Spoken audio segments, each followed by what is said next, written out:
Magandang umaga po. Inaanyahan po namin kayo na pumasok po sa loob ng ating church.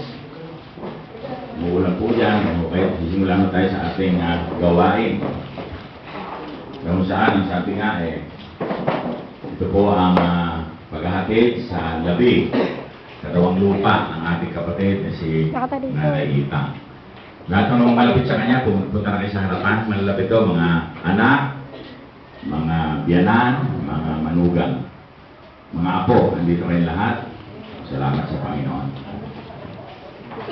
So, bago natin siya ihatid sa kanyang huling huntungan, nasabi nga kagabi na talagang ito po ay malakas pa siya noon, bago-bago pa lang siya, na talagang wala pa siyang anong nararamdaman.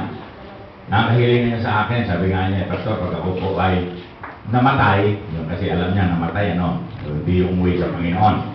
Gusto ko po, ayoko pong hindi ako dadaan dito sa church. Naman saan, siya po'y nabubuhay pa, talagang kada linggo po, wala po siyang patlang sa pagdalo sa mga gawain dito po sa pananampalataya pong ito. Salamat po sa Panginoon, sapagkat sabi nga, natupad po ang kanyang hiling, na siya po ay, bago siya hatid sa huling hantungan niya, ang lupang katawang ito ay maidaan po dito sa church. Okay? So salamat po, at bago natin siya daliin sa kanyang huling hantungan, magkaroon po tayo ng isang maikli ng mga bagay na kaalaman, ano ho? Lalo po sa mga nabubuhay pang tulad natin, na kung sakasakaling tayo po ay darating sa ganung sitwasyon, tulad ng sinabi ko kagabi, alam na po natin at atin pong nalaman ang plano ng Diyos sa ating mga buhay.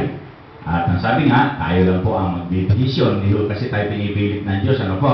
Tayo ay kanya pong binibigyan lamang ng mga paalala, binibigyan po tayo ng tinatawag ng mga pangako na kung sakasakali po na tayo po ay babawian ng buhay, andun ang kanyang pangakong kaligtasan po sa bawat isa po sa atin.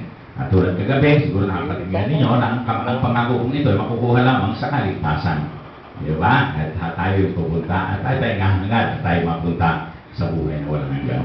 So pag tayo magsimula, tayo po ay manalangin muna. Muli ang Diyos, nagpapasalamat po kami sa umaga pong ito at alam po namin ang kagalakan ay sumasa amin sa kabila ng kalungkutan ng sa amin, pero dapat namin isipin na sinanaitan ang may tunay o Diyos na nasa piling mo na, kasama mo na siya ngayon, at tunay o Diyos na ang kapangyarihan na pangako mo na pagdating sa langit, ang doon ang kapayapaan at ang kalagayahan. Nalangin po namin naman na siya ang buo ngayon ay nandiyan sa piling mo tunay o Diyos na nararanasan ng lahat ng ito.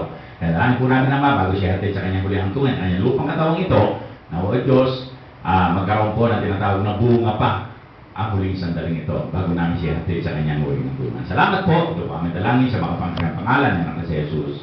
Amen. So dito po sa ating pong tatalakayin, sabi kasi dito po sa Biblia, ano po? Ang sabi po sa Biblia, Juan 11, talatang 25,